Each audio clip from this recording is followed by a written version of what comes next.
अस्सलाम वालेकुम। अभी जो हम टॉपिक डिस्कस कर रहे हैं वो है हमारे पास न्यूमेरिकल एनालिसिस के solution for non linear equations, numerical solution for non linear equation. हम ऑलरेडी एक नॉन लीनियर इक्वेशन को सॉल्व करने का मेथड जो है वो पढ़ चुके हैं, जो न्यूमेरिकल मेथड है, बाइसेक्शन मेथड। नेक्स्ट जो मेथड हमने पढ़ना है वो सिंपल आइट्रेशन मेथड है। वो एक एग्जांपल्स की फॉर्म में एक्सप्लेन किया हुआ है किस तरह से हमने सॉल्व करना है। Find the simple iteration to find 5 decimal places to the root near 0.5 of the equation sin x is equal to 5x minus 2। यानी आपके पास एक जो आपका ओरिजिनल रूट है, रियल जो रूट है आपके पास, असल जो आंसर है उसके करीब करीब उन्होंने आपको एक आंसर दे दिया 0.5। जैसे आपने वहाँ पे बाइसेक्शन मेथड में दो, अब एक स्टार्टिंग और एंडिंग गैस, जो आपका इनिशियल गैस होता है आपके पास 2 वैल्यूज होती है। यहाँ पर जो सिंपल आइट्रेशन मेथड है आपके पास एक आपके पास इंटरवल नहीं होगा कि इसके दरमियान में आपके पास जो आंसर होगा, यानी जो आप पिछले x3 निकालो, फॉर एग्जांपल आपके पास जो x3 है उसकी कोई क्लोज वैल्यू दी हुई है वो 0.5 है। अब उस वैल्यू को आपने रिफाइन करते जाना, बेटर करते जाना, और आपने जो आपके पास आंसर, एग्जैक्ट आंसर, उससे क्लोज होते जाना। अब आपके पास एक ही आंसर गिवन है।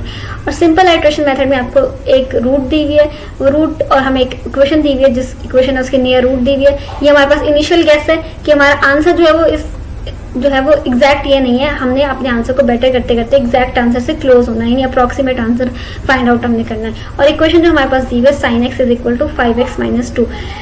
इस मेथड में, सिंपल आइट्रेशन मेथड में, हमने क्या करना होता है, इक्वेशन को f of x is equal to x, यानी आपको दिख रहा है यहाँ पे साइन के साथ भी x है और यहाँ पर x है। हमने इस तरह के x is equal to function वाली फॉर्म में, यानी x हम लेफ्ट हैंड साइड पर रन देंगे, राइट हैंड साइड पे बाकी इक्वेशन चली जाएगी। हमने इस तरह ब्रेक करना है कि जो हमारे पास इंटीग्रेशन, मतलब हमारे पास डेरिवेशन का जो आंसर है उस पर, उस पॉइंट पर नियर रूट पे वो लेस देन 1 है। अगर वो लेस देन 1 है तो वो हम इक्वेशन जो बनेगी हमारे पास फॉर्म, वो हमारे पास आइट्रेटिव फॉर्मूला एक बन जाएगा, एक फॉर्म बन जाएगी। और उस आइट्रेशन में हमने पहले 0.5 पुट करेंगे तो हमारे पास उससे बेटर आंसर आ जाएगा, फिर वो जो नेक्स्ट आंसर आएगा वो पुट करेंगे, फिर उससे बेटर आंसर आ जाएगा।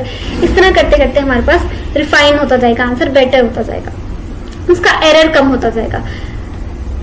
तो हमने पहले, हमारे पास इक्वेशन थी sin of x is equal to 5x minus 2। हमने इक्वेशन को लिखना है x is equal to f of x, यानी हमारे पास लेफ्ट हैंड साइड पर भी x का फंक्शन होगा और राइट हैंड साइड पर भी हमारे पास, लेफ्ट हैंड साइड पर x होगा और राइट हैंड साइड पर हमारे पास फंक्शन ऑफ x होगा। तो हमने क्या करना है, चूज करना है, हमने दोनों तरह से चेक करना है। यहाँ पे x हमारे पास साइन से, यानी हम इनवर्स ले लेते तब भी निकल जाता है, दूसरा यहाँ से हमारे पास x is equal to separate हो जाता है। हमने दोनों में चेक करना है कि हमारे पास किस तरह से जो आपके पास इक्वेशन बनती है कि डेरिवेटिव का आंसर उस फंक्शन का जो है वो आपके पास नियर रूट पर लेस देन 1 है। जहां लेस देन 1 आएगा मतलब वही हमारे पास सही फॉर्म है सिंपल आइट्रेशन मेथड की। जैसे पहले हमने ले लिया sin x is equal to 5x minus 2, ये इक्वेशन है। पहले इसको हमने इस फॉर्म में चेंज कर दिया, इस साइन को हम ले जाके दूसरी तरफ साइन इनवर्स बना लिया, दोनों तरफ साइन इनवर्स मल्टीप्लाई करके x is equal to sine inverse x minus 2, यानी x is equal to f of x वाली फॉर्म बन गई। अब ये हमारे पास फंक्शन है, यानी ये बन गया f ऑफ x। इसका हमने डेरिवेटिव लेना है, इसमें हमने नियर रूट पुट करनी है, आंसर हमने चेक करना है। डेरिवेटिव जो है हमारे पास साइन का, साइन इनवर्स का, वो हमने साइन इनवर्स वाला डेरिवेटिव वाली फॉर्म में ले लेना है। डेरिवेटिव लिया, डेरिवेटिव लेने के बाद उस पर हमने 0.5 की वैल्यू पुट की। 0.5 वैल्यू पुट करने के बाद जो हमारे पास आंसर आया 10 डिवाइड बाय स्क्वायर रूट 3 जो है वो ग्रेटर देन 1 आ जाती है। यानी अब 10 और स्क्वायर रूट 3 को आप जब कैलकुलेटर पे कैलकुलेट करोगे तो आंसर जो है वो ग्रेटर देन 1 आएगा। यानी इस पॉइंट पर आपके पास जो है, ये जो आपके पास फंक्शन बना है, ये आपके पास फंक्शन सिंपल आइट्रेशन के लिए करेक्ट नहीं है, कन्वर्ज नहीं करेगा, ये आपको बेटर आंसर नहीं देगा। तो आपने अब सेकंड वाली ट्राई करनी है फॉर्म। सेकंड वाली फॉर्म में क्या हो सकता है, ये 2 उधर जाके प्लस हो जाएगा, 5 जो है वो हमारे पास डिवाइड हो जाएगा। 2 जाके प्लस कर दिया हमने और 5 जो है यहाँ से इक्वल नहीं आना, 1/5 sin x प्लस 2 आ जाएगा। f ऑफ x हमारे पास ये आ गया 1/5 sin x प्लस 2। अब इसका हमने डेरिवेटिव ले लेना है। डेरिवेटिव लेने के बाद, डेरिवेटिव के फॉर्मूलाज आपने पढ़े हुए हैं सेकेंडरी की बुक्स में, उसी फॉर्मूला से या उन्हीं मेथड से आपने डेरिवेटिव लेने हैं। डेरिवेटिव लेने के बाद 1/5 cos x आ गया। cos x क्योंकि कांस्टेंट है, cos साइन का जो होता है वो cos x आ जाता है। अब उसमें हमने वैल्यू पुट कर दी। पुट करने के बाद हमारे पास जो आंसर था इस पूरे का cos 0.5 पे लिया, 1/5 लेस देन 1, और ख्याल से कि आपका कैलकुलेटर जो है वो रेडियन में कन्वर्टेड हो। लेस देन 1 आपके पास आंसर आ जाएगा, यानी जो वो साइन वाली फॉर्म थी वो आपके पास करेक्ट फॉर्म नहीं थी सिंपल आइट्रेशन के लिए। ये जो फॉर्म आपने बनाई है x is equal to 1/5 sin x plus 2, ये करेक्ट फॉर्म है। अब हमने क्या करना होता है इसमें, इसको हमने एक फॉर्मूला यानी एक रूल के तौर पे बनाना होता है ताकि हम उसमें पिछली वैल्यूज डालते थे और हमारे पास नेक्स्ट वैल्यू आते हैं। उसके लिए हम क्या करते हैं, ये वाला जो x होता है लेफ्ट हैंड साइड पे उसके साथ हम n-1 लिख देते हैं और ये राइट हैंड साइड है ये हमें यहाँ पर हमने पुट करना है n+2 नहीं पुट करना है, यहाँ हमने n पुट करना है, ये मिस्टेक है, यहाँ पे हमारे पास n आ जाएगा।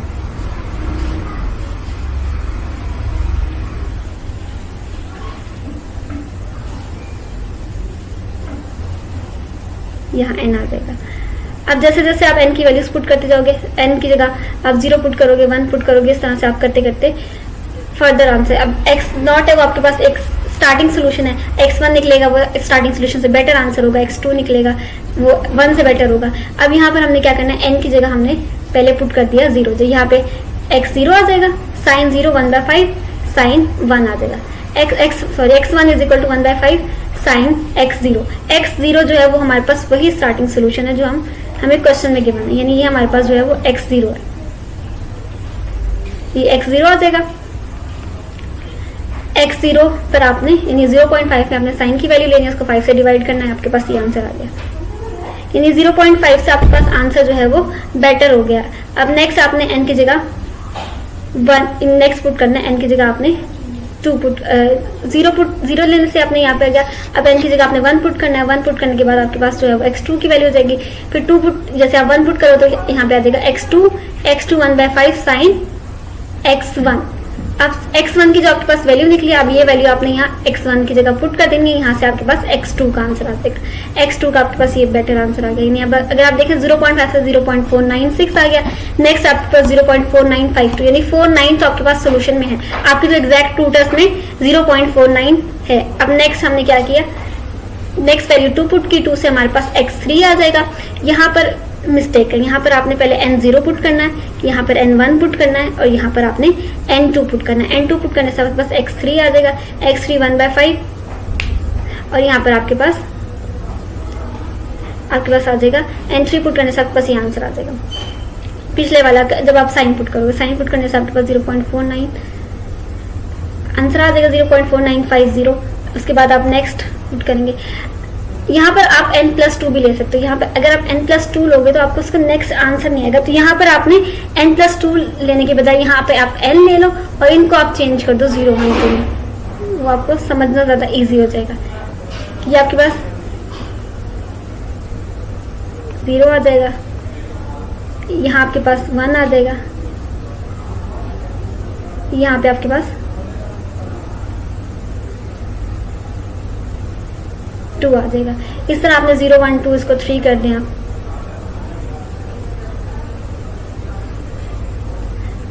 0 1 2 अब जब आप यहाँ पे n0 पुट करोगे तो आपके पास ये x0 बन जाएगा, x0 पुट करने से अब आपके पास x1 निकल गया।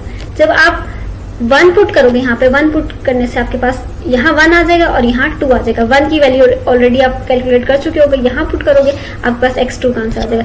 इस तरह करते करते आपके पास देखिए यहाँ 0.49 0.4 फिर दोबारा 0.49 रिपीट हुआ, नेक्स्ट में 5 आ गया आपके पास। अब नेक्स्ट में 0.495 0.495 रिपीट होना शुरू हो गया। तो जैसे जैसे आपके पास बेटर आंसर आएगा तो आपके पास स्टार्ट से वो कंटिन्यू होना शुरू करेगा। पहला डेसिमल आपके पास सबसे पहले रिपीट होना शुरू होगा, फिर सेकंड, फिर थर्ड।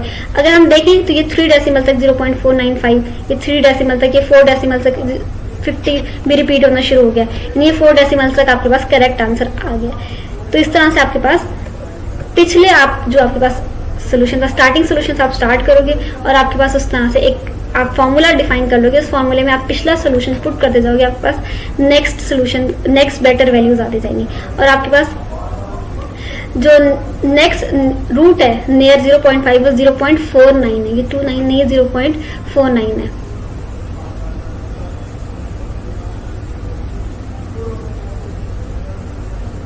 यहाँ पे आपको 0.49 आ जाएगा। 0.49501 ये आपके पास अप्रोक्सीमेट सोल्यूशन आ गया। नेक्स्ट है find 2 4 decimal places the root near 3 of the equation e z minus log e to the power z using simple iteration method। अब जो आपके पास x आपको इस फॉर्म में दिया हुआ है, x जो दिया हुआ है is equal to log E, यहाँ पे आपको दिया हुआ है log E Z minus log E to raise power G is equal to 20। तो आपके पास इजी को खत्म करने के लिए पहले आप तो लॉग उधर ले जाओगे, पॉजिटिव हो जाएगा 20 प्लस जो आपके पास इक्वेशन के बाद 20 है उसके साथ जाके लॉग ई जेड प्लस हो जाएगा। और इस वाले ई को खत्म करने के लिए हम क्या करेंगे, दोबारा से लॉग ले लेंगे। यहाँ से लॉग और ई जो है, क्योंकि लॉग और ई एक दूसरे को कैंसिल आउट कर देते हैं इस एक फॉर्म में, तो हम कैंसिल आउट करके यहाँ पे जी आ जाएगा is equal to log E, right hand side पे लॉग ई 20 पर लॉग आ जाएगा, लेफ्ट हैंड साइड पे भी लॉग ले लिया। अब इस जी को हम एक्स वाली, क्योंकि हम एक्स वाली फॉर्म में ये क्वेश्चन सॉल्व करें तो अब वेरिएबल को जरूरी नहीं आप जी वाली फॉर्म में लिखा, आप उसको एक्स वाली फॉर्म में कन्वर्ट कर लो। यानी हमने पहले क्या किया, E Z minus log E G is equal to 20, तो लॉग ई जी को हम दूसरी तरफ ले गए, 20 से जाके वो प्लस हो गया। अब यहाँ पर ई जेड रह गया इज इक्वल टू समथिंग, तो हमने लेफ्ट हैंड साइड और राइट हैंड साइड दोनों पर लॉग ई ले लिया। यहाँ पर लॉग ई और ई जो है वो खत्म हो गया, सिर्फ ये जी रह गया, जी को हमने एक्स वाली फॉर्म में लिख दिया is equal to log E 20 plus log e, इसको भी आप एक्स ही कर रही है, एक्स आएगा।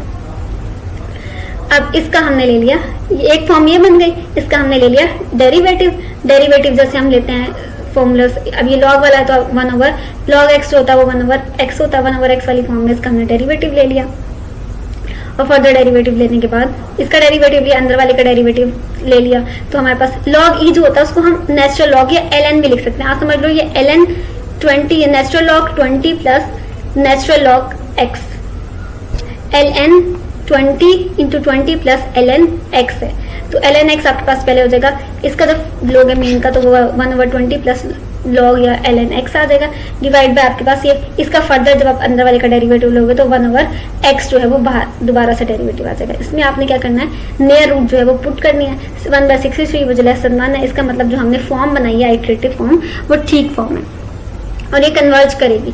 अब हमने क्या करना है, लेफ्ट हैंड साइड पर हमने n+1 रखना है और राइट हैंड साइड पर हमने n रखना है।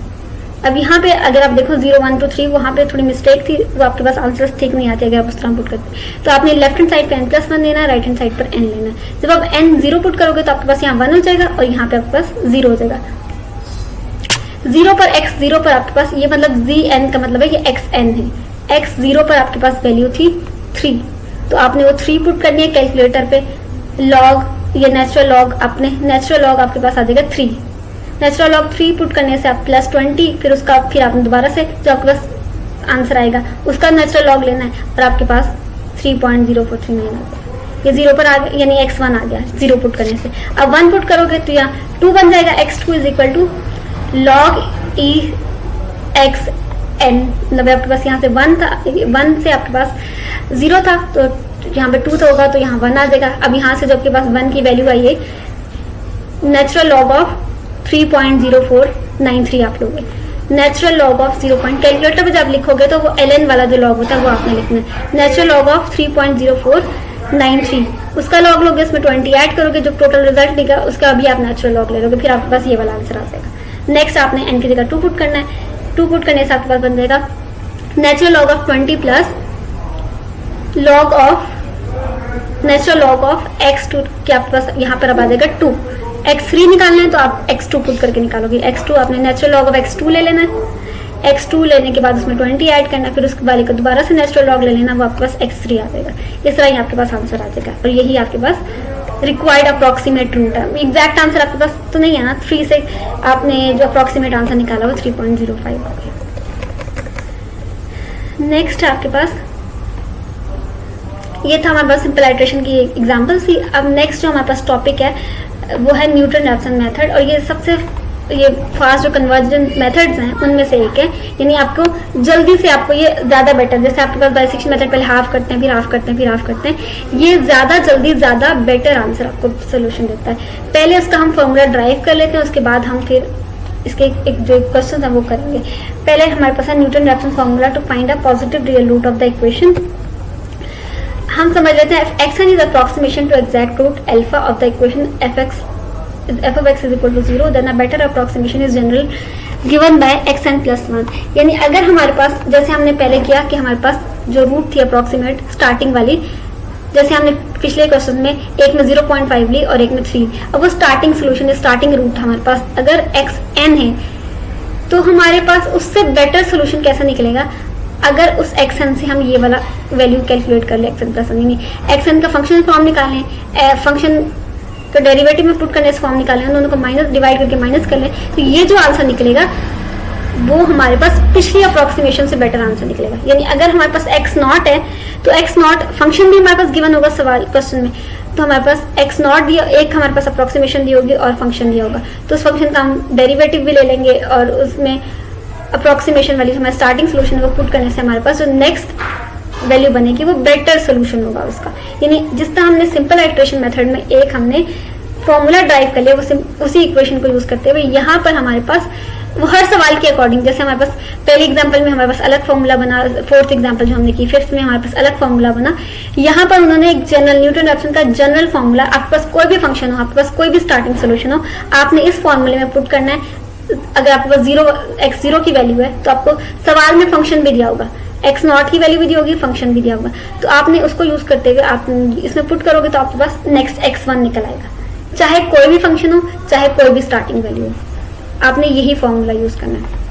इसको प्रूव कर लेते हैं। There are many ways of establishing this result, we shall obtain it by the following argument which almost seem simple but fits well in the theory of iterative process. यानी हमारे पास बहुत सारे मेथड है, वो कह रहे हैं कि इसको प्रूव करने के, लेकिन हम जो मेथड यूज करें वो सिंपल भी है और वो आपके पास इजी मेथड तरीके से हम इसको आइटरेटिव प्रोसेस को डिवेलप कर सकते हैं। अब क्योंकि हम नॉन लीनियर इक्वेशन के सॉल्यूशंस पढ़ रहे हैं तो हमारे पास f of x = 0 एक नॉन लीनियर इक्वेशन है।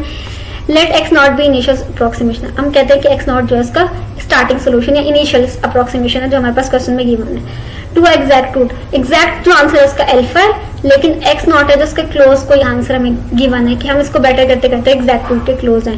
अब सेकंड अप्रोक्सीमेशन में क्या कहते हैं, x नॉट में कुछ हम ऐड ही करेंगे ना, चाहे वो पॉजिटिव नंबर हो या नेगेटिव नंबर हो।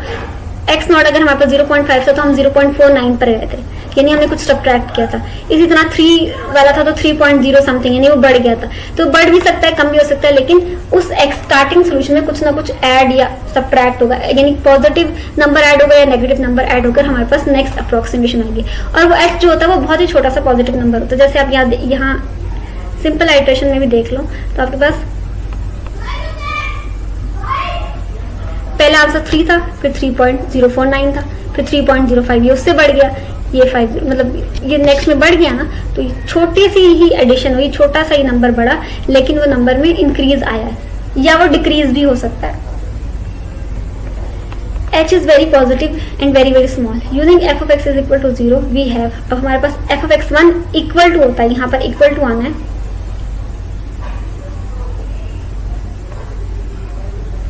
यहाँ पे इक्वल टू आएगा, इज इक्वल टू x1 की जगह हम पुट कर देंगे x नॉट प्लस h, क्योंकि x नॉट प्लस h के इक्वल था।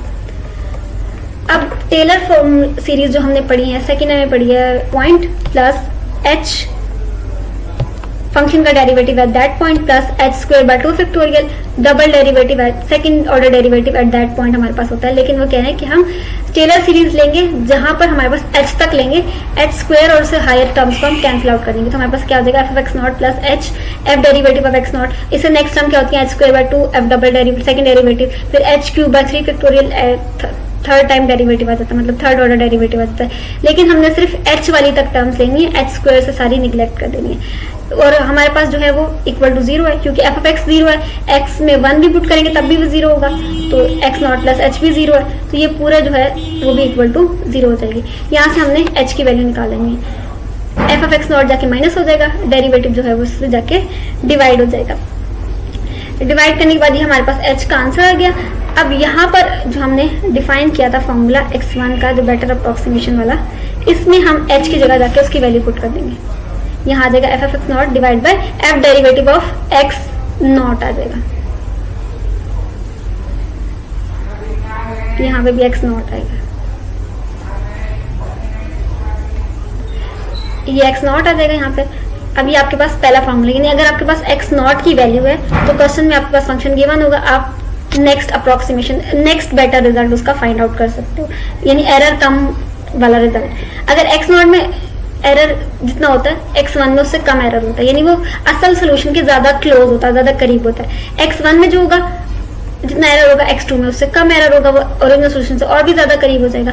x2 अब हम यानी x1 का हमने फॉर्मूला डिफाइन कर लिया है, x2 क्या होगा, x1 में कुछ ऐड या h जो ऐड होगा, चाहे वो h ऐड होगा, चाहे वो h पॉजिटिव हो या नेगेटिव हो। अब यहाँ पर हमारे पास x2, अगर हम ऊपर वाले फॉर्मूले को देखा तो हमारे पास x2 किसके इक्वल हो जाएगा, x1 की जगह हो जाएगा x2, x0 की जगह आ जाएगा x1 और ये x0 की जगह, उसी से हमने ये फॉर्म बना ली। और इन जनरल अगर हम लिखें तो इसमें हम n+1 is equal to f of xn is equal to xn minus f of xn divide by x derivative of xn, और यही हमारे पास न्यूटन रैप्सन मेथड है। यानी अब हमारे पास क्वेश्चन गिवन होगा, उस क्वेश्चन में हमारे पास एक नया रूट या स्टार्टिंग सोल्यूशन एक दिया होगा और हमें कहा होगा कि न्यूटन रैप्सन मेथड से हम इसकी फाइंड आउट करें। तो हम क्या करेंगे, जो फंक्शन है उसका डेरिवेटिव ले लेंगे, उसमें पहले हम स्टार्टिंग सोल्यूशन से फर्स्ट आंसर निकालेंगे, x1 निकालेंगे, फिर x2, फिर x3, फिर x4, चाहे कुछ भी फंक्शन हो, कोई भी स्टार्टिंग सोल्यूशन हो, ये फॉर्मूला यूज करके हम उसका बेटर निकाल सकते हैं। और न्यूटन रैप्सन मेथड हमारे पास एक बहुत ही फास्ट कन्वर्जेंट मेथड है, यानी जल्दी जल्दी वो एरर को कम करेगा। ज्यादा तेजी से आपको जो है वो आपको देखोगे कि आपके आंसर्स रिपीट होना शुरू हो जाएंगे। बाइसेक्शन मेथड में जो आप 10 आइट्रेशन करने के बाद, काफी सारी आइट्रेशन करने के बाद आपके पास वैल्यू रिपीट होना शुरू होती है। न्यूटन रैप्सन मेथड में वो जो रिपीटेशन होती है वैल्यूज की, वो जल्दी स्टार्ट हो जाती है, वो जल्दी कन्वर्ज करने लगता है, वो जल्दी नियर जो आपके पास एग्जैक्ट आंसर उससे क्लोज हो जाता है, एरर कम हो जाता है। अब एग्जाम्पल 1 है, using Newton Raphson method find 4 decimal, यानी पॉइंट्स के बाद 4 डिजिट्स तक हमारे पास 4D का मतलब है 4 decimal, the root near 0.5 of the equation. f of x हमारे पास दिया है e to raise power -x minus sin x is equal to 0। ये f ऑफ x दिया हुआ है और हमें x0 यानी नियर रूट दी हुई 0.5। इसका हम z को आप x वाली फॉर्म में कन्वर्ट कर लो, e x ही है। अब इसका हम ले लेते हैं डेरिवेटिव। डेरिवेटिव लेने का मेथड आपको पता है, जो फॉर्मूला e का एक्सपोनेंशियल फंक्शन का कैसे लेते हैं, ट्रिग्नोमेट्रिक का कैसे लेते हैं, इनवर्स ट्रिग्नोमेट्रिक का कैसे लेते हैं, आपने वही मेथड यूज करके उनके डेरिवेटिव लेना है। e to raise power -g का e to raise power -g होता है और इसका फर्दर डेरिवेटिव -1 होता है। साइन का जो होता है वो कॉस होता है, इसमें भी नेगेटिव होगा, इसमें भी नेगेटिव होगा, दोनों नेगेटिव कॉमन निकाल दिए, ये आपके पास डेरिवेटिव आ गया। अब f ऑफ x में भी 0.5 पुट कर देंगे और इसमें भी 0.5 पुट कर देंगे, ये हमारे पास फंक्शन आ गया xn-1 is equal to xn plus f of x divide by f derivative of x। अब इसमें हमने पॉइंट पुट करना है, यानी 0 के लिए हम क्या करेंगे, पहले हम 0 पुट करेंगे, यहाँ प्लस आएगा,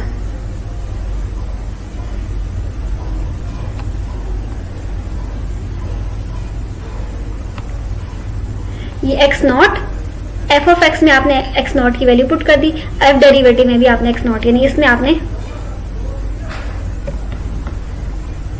इसमें भी आपने f of x0 point put कर दिया और इससे भी आपने वैल्यू निकाल ली और वो दोनों वैल्यूज आपने इधर पुट कर दी। f ऑफ x0 ये आपने कैलकुलेटर से निकाल के डायरेक्ट आपने ये आंसर निकाल लिया। अब n1 होगा तो x2 आ जाएगा, x2 अभी आपके पास आ जाएगा, यहाँ पर आ जाएगा x1, यहाँ पर f ऑफ x1 और यहाँ पे f डेरिवेटिव, यानी जो आपने फंक्शन है और उसका जो डेरिवेटिव फाइंड आउट किया।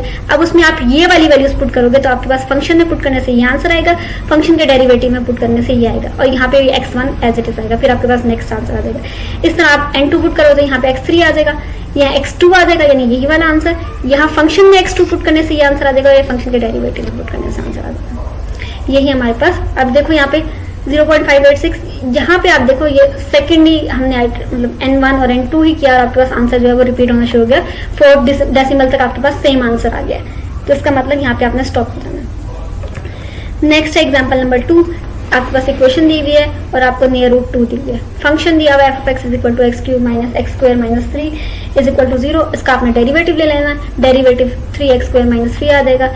अब आपने फॉर्मूला आपके पास है xn+1 is equal to xn, ऊपर फंक्शन आ जाएगा, नीचे उसका डेरिवेटिव। अगर आप n लिख लोगे तो आपको ये आसानी हो जाएगी कि आप यहाँ 0 पुट करोगे तो आपको पता है कि ये 0 पुट करने से जो फंक्शन की वैल्यू है वो है और यहाँ 0 पुट करने से जो डेरिवेटिव की वैल्यू है वो है। अगर आप यहाँ 1 पुट करोगे तो आपको x1 आ जाएगा और यहाँ 1 पुट करने से फंक्शन की वैल्यू होगा, 1 पुट करने से डेरिवेटिव की वैल्यू। ये आपने डिफाइन कर लिया। अगर आप चाहो तो उसको आप सिंप्लीफाई करके इस फॉर्म में बना सकते हो, अगर नहीं भी चाहते तो आप ऊपर वाले से ही फाइंड आउट कर सकते हैं। आपने यहाँ पर 2 पुट कर दिया फंक्शन में और उसके डेरिवेटिव में, यहाँ पे आपने x2 पुट कर दिया, x0 की वैल्यू पुट की, या फंक्शन में x0 की वैल्यू जो आई है वो यहाँ फंक्शन के डेरिवेटिव में जो x0 की वैल्यू आई है वो पुट किया, तो आपके पास यहाँ पे x1 का आंसर आ गया which is equal to this. ये डायरेक्ट कैलकुलेटर से आप निकाल सकते हो। नेक्स्ट आपने n1 पुट किया तो ये x2 बन गया, ये x1 बन गया, ये फंक्शन की value at x is equal to 1, ये डेरिवेटिव की वैल्यू। फंक्शन भी आपके पास है, डेरिवेटिव भी है, उसमें आप x1 फंक्शन में पुट करो, डेरिवेटिव में पुट करो। यहाँ पर आपने x1 पुट किया या फंक्शन की value at x is equal to 1 या डेरिवेटिव की पुट की, कैलकुलेटर से सॉल्व किया, आपके पास नेक्स्ट आंसर आ जाएगा। यही आपने n is equal to 2 put करना तो आपके पास x3 आ जाएगा, x2 फंक्शन की value at x is equal to और डेरिवेटिव की वैल्यू, वो आपने फंक्शन और डेरिवेटिव में x इज इक्वल टू 2 के वैल्यू पुट करनी है। यहाँ पे आपके पास f ऑफ x2 आ जाएगा और function derivative at x is equal to 2 आ जाएगा। ये आपने फॉर्मूले में पुट किया और आपके पास 3 बनी। अगर आप देखो यहाँ पे फंक्शन के बाद 1 पॉइंट के बाद 1 रिपीट हो रहा है, 0 रिपीट हो रहा है, 3 और 8 रिपीट होना शुरू किया, यानी 4 डेसिमल तक आपके पास आंसर रिपीट हो गया। तो हमने यही 4 डेसिमल तक ही निकालना था। नेक्स्ट है हमारे पास, यहाँ उन्होंने हमें कहा है कि हमारी जो रूट है वो 0 और 1 के दरमियान लाई करती है। उन्होंने आपको एग्जैक्ट रूट नहीं बताई हुई कि क्या नियर सोल्यूशन आपके पास क्या है और आपको फंक्शन गिवन है। तो हमें एक एग्जैक्ट रूट चाहिए। तो हम स्टार्टिंग में, क्योंकि 0 और 1 के बीच में लाई करती है, तो हम 0 भी ले सकते हैं, 1 भी ले सकते हैं, उसके बीच में कोई भी नंबर ले सकते हैं, क्योंकि वो जो मेथड है वो खुद ब खुद ओरिजिनल आंसर, अगर वो फॉर एग्जाम्पल हम 0.5 भी लेते हैं तो अगर आंसर 0 और 0.5 के दरमियान है, वो खुद ब खुद 0 बेटर आंसर की क्लोज हो जाएगा। अगर इसके करीब है तो खुद ब खुद उसके करीब होना शुरू हो जाएगा।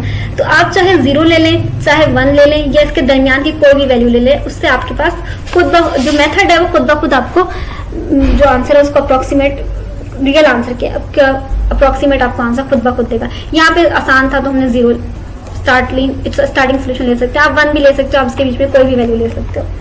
फंक्शन हमारे पास दिया हुआ e of x minus e to the power f minus 3x, ये हमारे पास फंक्शन है। x नॉट हमारे पास 0 हमने कंसीडर कर लिया क्योंकि वो उस रेंज में आ रहा था जिसमें हमारे पास सोल्यूशन है। यहाँ पे हमारे पास e ऑफ x का डेरिवेटिव e x माइनस 3, ये डेरिवेटिव आ गया। अब हमारे पास xn plus 1 formula xn function की वैल्यू, और नीचे फंक्शन की वैल्यू में हम x के साथ स्मॉल सा n लिख लेंगे। यहाँ पर भी x के साथ स्मॉल सा n आ गया जहाँ जहाँ x होगा। फिर हमने क्या n0 पुट किया तो यहाँ 1 वाली आ गई, यहाँ पे 0 0 हो गया। फंक्शन में हमने और डेरिवेटिव में यहाँ पर भी 0 पुट कर दिया x की जगह, और यहाँ पर भी हमने 0 पुट कर दिया। फंक्शन और डेरिवेटिव की वैल्यू पे जो 0 कैलकुलेटर से कैलकुलेट करने के बाद आंसर आया उसको डिवाइड किया, माइनस किया x नॉट से, और ये आपके पास आंसर आ गया। इसी तरह हमने 1 पुट किया तो हमारे पास नेक्स्ट 1 पुट किया, यहाँ 2 हो जाएगा और यहाँ 1 आ जाएगा। यहाँ फंक्शन की वैल्यू 1 आ जाएगी, यहाँ डेरिवेटिव की वैल्यू 1 पे आ जाएगी। वो हम और फंक्शन और डेरिवेटिव से वैल्यू पुट करके x1 से निकाल लेंगे। निकालने के बाद हम पुट कर देंगे और हमारे पास ये आ जाएगा। फिर नेक्स्ट में पुट करेंगे तो हमारे पास 0.62 आ गया। यहाँ पर उन्होंने हमारे पास क्वेश्चन में स्टॉप करने का 2 डेसिमल से कहा था कि हम 2 डेसिमल तक जब सेम आंसर आ जाए तो हमने वही स्टॉप कर देना। 0.6 तो नेक्स्ट जब हम करेंगे इससे नेक्स्ट आइटरेशन में 0.62 रिपीट होना शुरू हो जाएगा। तो फिर आपके पास द रूट क्या होगा 0.62। ये हमारे पास न्यूटन रैप्सन मेथड के एग्जांपल्स हैं। इसका आप मान दें एक जो होगा वो एरर टर्म्स, यानी न्यूटन रैप्सन मेथड में एक आइटरेशन नेक्स्ट आइटरेशन में कितना एरर कम होता है, यानी आप x0 से x1 में एरर कम होगा, x1 से x2 में वो कितना एरर कम होता है, उससे रिलेटेड हमने एक थ्योरम पढ़ना है और फिर नेक्स्ट हमने टॉपिक स्टार्ट करना है, वो हम नेक्स्ट लेक्चर में करेंगे।